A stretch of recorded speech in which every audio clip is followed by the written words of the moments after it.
Bonsoir à tous et bienvenue dans le 18h de Télé Nantes. Vous savez quoi? C'est la dernière émission, le dernier 18h de Télé Nantes sur ce plateau pour la saison. Eh bien oui, parce que demain, nous serons à l'extérieur à 19h. Notez bien cet horaire pour une grande émission spéciale en direct de la ville de Nantes à l'occasion de la nuit du voyage à Nantes. Alors pour cette dernière émission en plateau, on a décidé de parler d'un événement pour tous, un événement festif, populaire qui devrait réjouir les plus petits et les plus grands.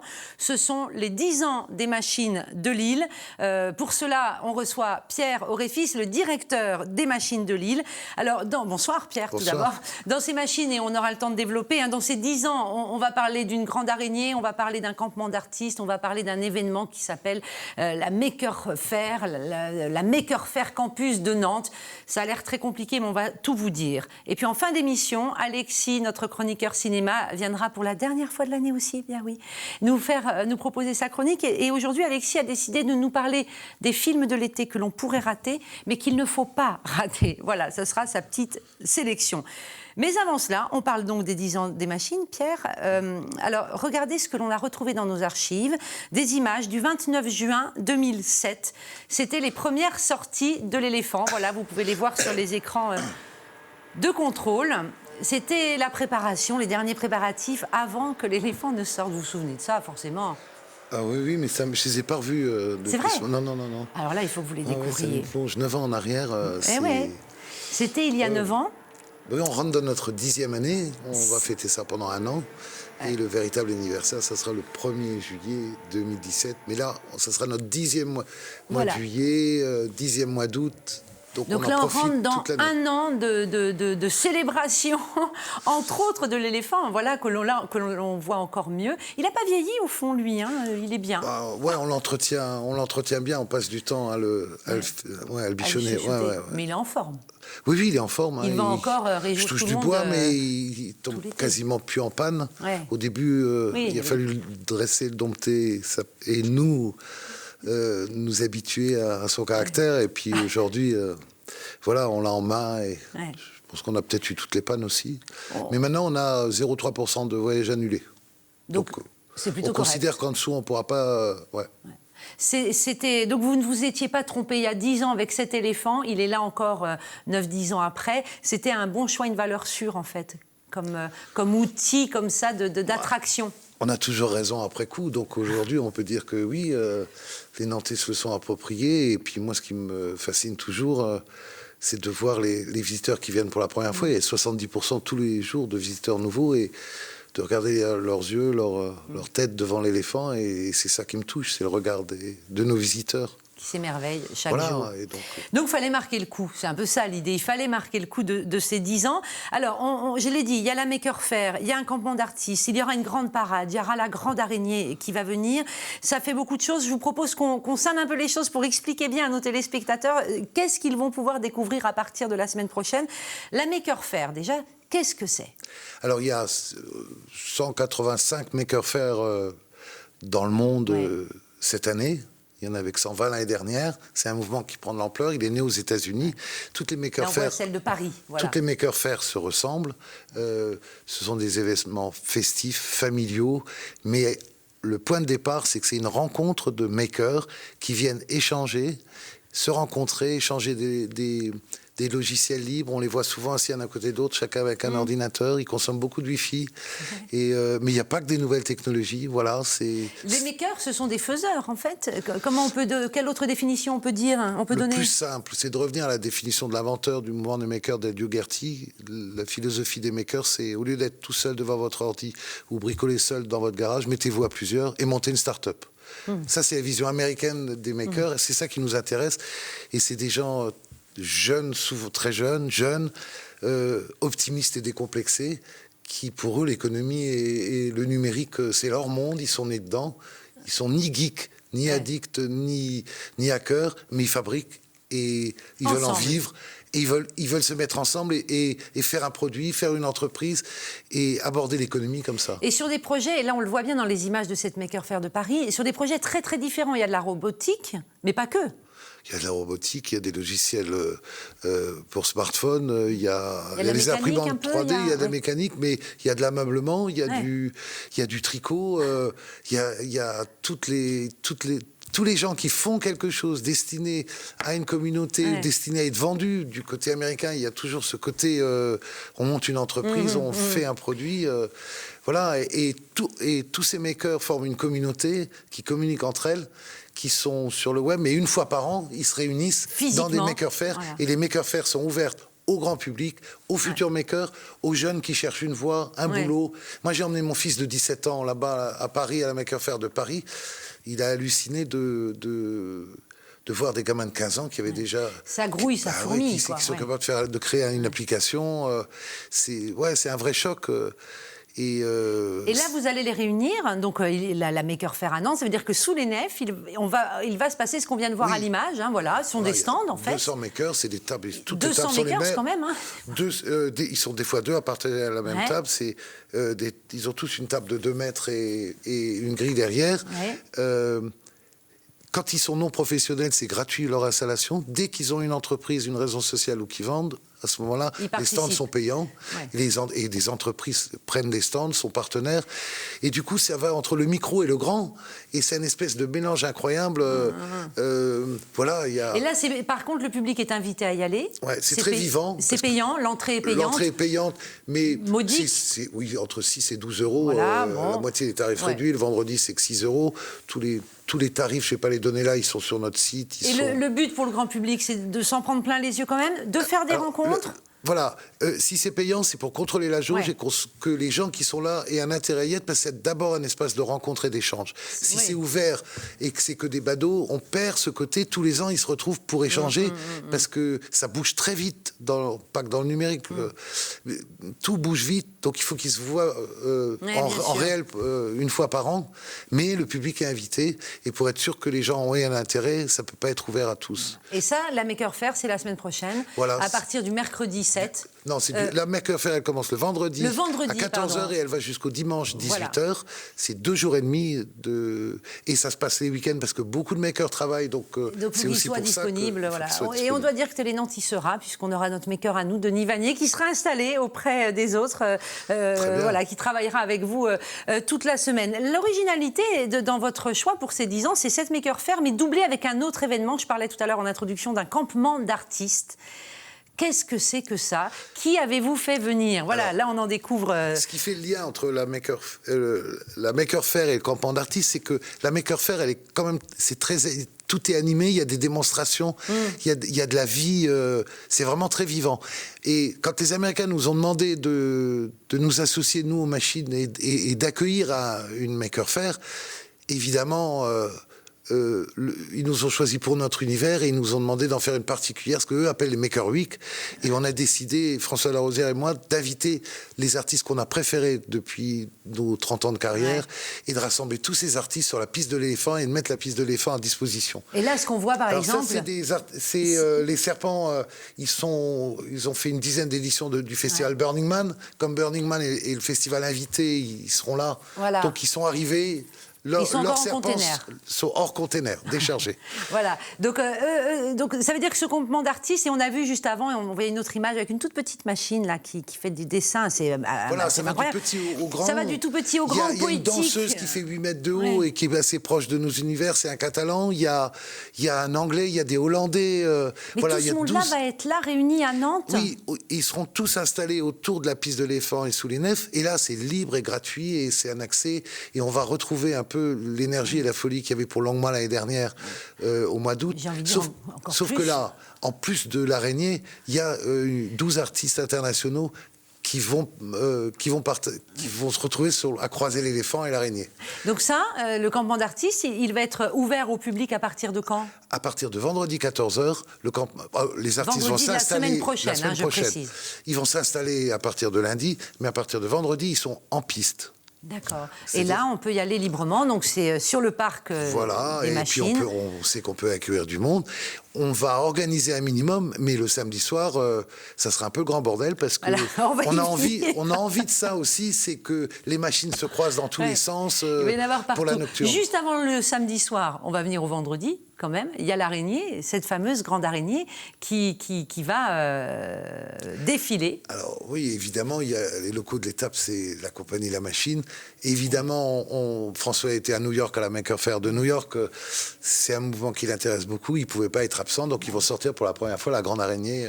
Qui contribue quand même. Qui arrive de Calais. Tout là, ça fait partie des 10 ans, on est bien d'accord. Oui, mais on a voulu ouvrir la 10e année par quelque chose de fort et d'innovant.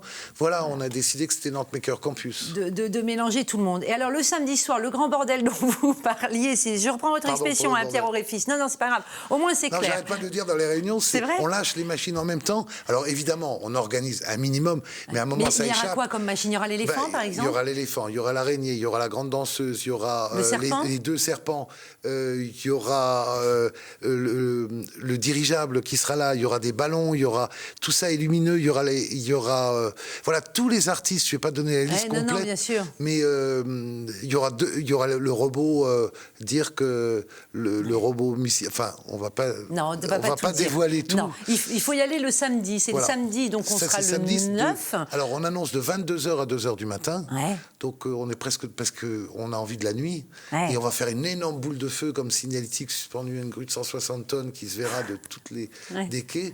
Et voilà, et chacun aura son univers musical et lumineux. Et puis, il y aura de la musique qui sortira à un moment du carrousel vers minuit. Voilà, on vient faire la fête. Vous attendez combien de milliards de personnes, Pierre Auréfils? On n'en sait rien. Ce qu'on connaît, c'est la jauge de Longman l'année dernière. Ouais. On sait qu'il y a l'araignée et qu'il y a des artistes du monde entier. Donc, on pense qu'on va se retrouver dans les mêmes cas de figure que l'année dernière, où il y avait entre 20 et 30 000 personnes par jour, suivant les différentes sorties. Voire peut-être plus, là, sur la parade nocturne, tout de même. Sur la parade nocturne, oui. Après, il faut qu'on... Non, mais je pense que le lieu est grand et vaste. On a cette chance d'avoir bien sûr. Parce que l'araignée, elle n'est quand même jamais venue à Nantes. C'est vrai que déjà, c'est une attraction. Mais c'est l'occasion qu'elle vienne pour les 10 ans. Pour l'ouverture des 10 ans, l'araignée vient. L'araignée vient, rencontre l'éléphant, qui rencontre les serpents, qui rencontre la danseuse, qui rencontre les dirigeants. Voilà, c'est tout ça. Alors, on l'a dit en introduction, c'est le début des 10 ans. Il va y avoir une année, en fait, de festivités. Il y a d'autres moments forts auxquels on doit s'attendre, ou tout est encore secret? Alors, c'est en gestation. On sait qu'on a eu l'idée qui nous plaît bien, c'est au mois de juillet l'année prochaine, inviter tous les enfants qui sont nés en 2007, pendant tout le mois de juillet l'année prochaine, au carrousel et à l'éléphant. Donc si vous avez des enfants qui sont nés, ou si vous avez 10 ans, on a fait des t-shirts avec l'éléphant, j'ai 10 ans. Ouais. Voilà, ils sont invités pendant un mois à venir autant de fois qu'ils veulent. Ah, ça, c'est chouette. Carrousel, Annonce non, ce ça, soir. C'est un idée. Détail. Voilà. Et puis ça sera le 10e été indien, le 10e printemps des nefs, le 10e Noël aux nefs. Et puis la clôture, on a des choses en tête dont on n'est pas encore sûr, mais je pense que le 1er juillet 2017, il y aura un grand événement. Vous avez déjà quelques idées quand même. Oui. Donc en gros, là, tout ce qui se prépare pour la semaine prochaine, c'est la semaine, et notamment pour la fin de semaine prochaine, les 7, 8, 9, 10, c'est le début. C'est le début de quelque chose. Voilà. Est-ce que... on n'a pas parlé de l'araignée en ville. L'araignée, elle va arriver... Si, le vendredi. Elle part le vendredi du château. C'est ça, hein. C'est-à-dire, pour arriver aux machines, elle traverse la ville et elle vient s'installer sur le parvis des machines. C'est vrai qu'on en avait beaucoup parlé sur cette antenne de cette nouvelle-là, parce qu'évidemment, c'était une bonne nouvelle pour tout le monde. Alors, on le sait, notamment en ce moment dans le centre-ville, certains faisaient grise mine, les commerçants. Et là, on crée une activité. Cette araignée va aller en ville faire plaisir à tout le monde. C'est un peu ça aussi. Oui, c'est exactement ça. C'est clairement ça. Oui. Et puis, c'est plutôt bien. Et puis ça a du sens. Elle traverse la ville pour venir s'installer pendant 2 jours. Avec les autres machines, voilà, revenir près de son... Non, nous, on trouve que c'est une boucle... C'est plutôt cohérente, bien. Voilà. Petite question subsidiaire. Est-ce qu'à l'occasion des 10 ans, on reparle de l'arbre au héron, Pierre Auréfils? Évidemment que vous nous connaissez, on est des porteurs de projets, on attend incessamment... Voilà, des nouvelles de notre avenir. Vous savez que les médias en ont beaucoup parlé ces derniers temps. Mais évidemment, des lieux d'implantation en bas de Chantenay. On va attendre un peu, mais oui, vous avez remarqué qu'on était... on portait l'avenir des machines depuis un certain nombre d'années. Voilà, comme c'est la seule façon de le faire, c'est que c'est nos tripes, c'est que c'est notre tête, c'est que cette histoire, on la porte et on est convaincu de la pertinence de cette histoire. Voilà. Et vous ne voulez pas vous arrêter? Non, parce que les projets, il y en a plein la tête. Non, mais on pourrait se dire que c'est... Non, parce qu'on tient... Il y a une boule d'énergie incroyable entre la compagnie et la machine, pour qui on est un espèce de showroom quand ils ont des délégations. Et eux, chaque fois qu'ils sont à l'étranger, c'est dingue. Mais il y a des flux de visiteurs qui se créent. Ouais. Donc c'est un cercle magique. Il y a cette chance. En tout cas... Les 10 ans des machines de Lille, ça commence la semaine prochaine. Allez-y, voilà, vous avez vu, on vous a tout présenté, la Maker Faire, le campement d'artistes, le grand bordel, le samedi soir. Ça va être un moment à ne pas rater et à suivre sur Télé Nantes. Ça, je vous le dis, on se retrouvera pour en parler.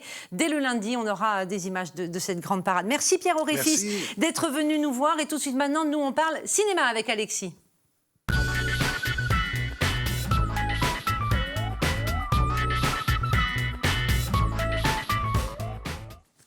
Et voilà, les gens se croisent et sur ce plateau, certains sortent et d'autres arrivent. Bonjour Alexis. Bonjour. Dernière chronique Cinoche de l'année. Oui, déjà. Et là, vous avez eu une belle idée, nous parler des films de l'été qu'on pourrait rater, mais qu'il ne faut pas rater. Alors, on va commencer par The Strangers. The Strangers, oui. Alors, c'est un film coréen qui sort le 6 juillet, réalisé par Na Hong-jin. Je suis désolé pour l'accent. C'est pas grave. Derrière ce titre anglais, donc, se cache un film coréen intéressant. C'est une série de meurtres dans un village coréen, possiblement surnaturel. C'est par le réalisateur donc, que je viens de citer, qui avait réalisé The Chaser et The Murderer, donc, qui était The Chaser au moins avait vraiment énormément fait parler de lui. Je tiens juste à rappeler que ces films, je les ai pas vus bien entendu, puisqu'ils ne sont pas sortis. Et que c'est des films qui potentiellement, puisque c'est l'été, ne pourraient pas sortir très correctement. Pourrait ne pas être mis en avant en fait. Voilà, donc celui-ci je pense The Stranger va sortir dans une salle à Nantes.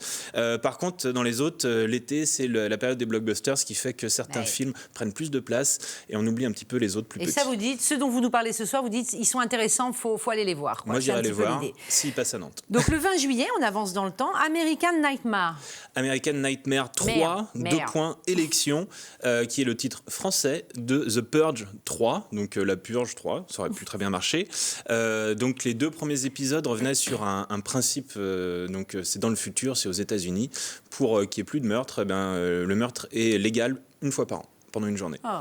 Et bien sûr, en fait, le film est extrêmement politique et très revanchard, et ça fait beaucoup de bien, puisque en fait, on voit que les riches en profitent et que c'est les pauvres qui prennent. Et donc, le premier et le deuxième film, un retournement de situation, et le 3, donc parle en plus d'élections. Ça tombe bien, une certaine concordance. Voilà, ça fait écho. Le 20 juillet, toujours, si je ne me trompe pas dans les dates, un film où il est question d'Elvis Presley et de Nixon. Voilà, comme cette photo le montre, il y a bien eu une rencontre à l'initiative de Elvis, qui voulait absolument rencontrer l'un des grands présidents américains, Elvis, donc en fonction. Et cette photo, donc assez étonnante, l'une des rencontres les plus originales du XXe siècle, on a décidé d'en faire un film. Ça s'appelle Elvis et Nixon. C'est avec Michael Shannon dans le rôle d'Elvis, c'est une très bonne idée, et Kevin Spacey dans le rôle de Nixon, c'est aussi une très bonne idée. C'est une sacrée distribution. Voilà, et c'est un petit peu sur l'angle comédie, et c'est très bien. Entre les 2 personnages et les 2 acteurs, là, ça donne envie d'y aller. Donc ça, c'est le 20 juillet. On avance dans le mois de juillet tranquillement. On arrive au 27 juillet, sortie de Guy Bord s'en va en guerre. Voilà, un film québécois, parce qu'il y a beaucoup de comédies québécoises qui se font là-bas. Il y en a à peu près une par an qui sort en France, c'est bien dommage. Notamment, donc ces comédies. C'est un film réalisé par Philippe Falardeau, à qui on devait Monsieur Lazare, et qui avait aussi réalisé en 2000 La moitié gauche du frigo, qui est un film qui n'était pas sorti en France, mais qui est excellent. C'est avec Patrick Huard, qu'on a vu dans Les Boys, dans Bon Cop, Bad Cop, et qu'on a vu surtout dans le rôle titre dans Starbuck. D'accord. Donc ça, pareil, vous le conseillez? Moi, en tout cas, j'ai envie de le voir. Vous aimez bien l'humour canadien? J'aime assez l'humour canadien et l'humour d'une manière générale également. Donc le 27 juillet, Alexis sera au cinéma pour voir Guy Bord s'en va en guerre. Et puis le 10 août, si vous allez prendre un peu de vacances quand même. Alors là, adieu l'Europe. tiré de Stefan Zweig. Alors non, le titre est Stefan Zweig. Ah non, c'est Adieu le l'Europe. titre, d'accord. Voilà. C'est En comme fait, son forcément, nom. moi, je le dis, hein, je passe pour une imbécile, c'est pas grave, mais je les connais encore moins que vous, ces films. Je les avais même pas repérés dans leur sortie. Ah ben non, mais de toute façon, ils peuvent aussi très bien ne pas sortir d'ici là. Oui, c'est ça, ouais. C'est un mystère. Stefan Zweig, donc Adieu l'Europe, ça revient donc sur l'histoire de l'écrivain juif allemand, Stefan Zweig, qui a quitté l'Allemagne en 1936, justement à cause du fait qu'il était juif, pour fuir l'Allemagne nazie. Il est parti pour l'Amérique du Sud, mais très chagriné, bien sûr, de devoir quitter l'Europe qu'il aimait beaucoup. Donc c'est pas du tout une comédie pour le coup, mais c'est avec, donc l'acteur principal, je ne le connais pas hélas, mais c'est avec aussi Barbara Sukowa, grande actrice allemande. Et puis le 17 août, dernier train pour Busan. Oui, Busan, je ne sais pas. Je ne sais pas. Alors ouais, on commence et on clôt l'été avec des films coréens. Coréen du Sud, bien sûr. Ce film a été projeté hors compétition à Cannes et c'est... Alors, le pitch, comme on dit, le scénario, a priori, ce serait la présence de zombies dans un train lancé à grande vitesse. Ça doit être rigolo. S'il est fait sur le ton de l'humour. Alors, oui, humour, horreur, un petit peu les deux, quoi. Ouais. Donc, Donc voilà, dernier train pour Busan, voilà, mais donc on va avoir peur si on va voir ça. C'est le 17 août. Merci beaucoup Alexis, puis vous croiserez sans doute Alexis ce week-end au Festival Summer Camp, je suis sûre que vous y allez. Allez, c'est fini pour aujourd'hui et c'est fini, il a son pass, il le montre. Un grand merci à toute l'équipe en régie, Nicolas, Glenn, Julien, puis parfois il y a aussi Yannick et Anne. Et merci à la grande absente du jour, Anne-Lise Tomine, que vous retrouvez demain pour l'émission spéciale Nuit du Van. Merci à eux tous et à elles toutes, puisque c'est grâce à tous ces gens que cette émission 18h de Télé-Nantes a pu vous ravir toute l'année. Merci à vous de votre fidélité. On se retrouve demain à 19h en direct de la Nuit du Van. Ça sera une soirée formidable sur Télé-Nantes. Et bien d'ici là, passez une bonne soirée aussi sur télénantes.com. Bonne soirée à tous et à très très bientôt. Au revoir. Il l'a dit, au revoir.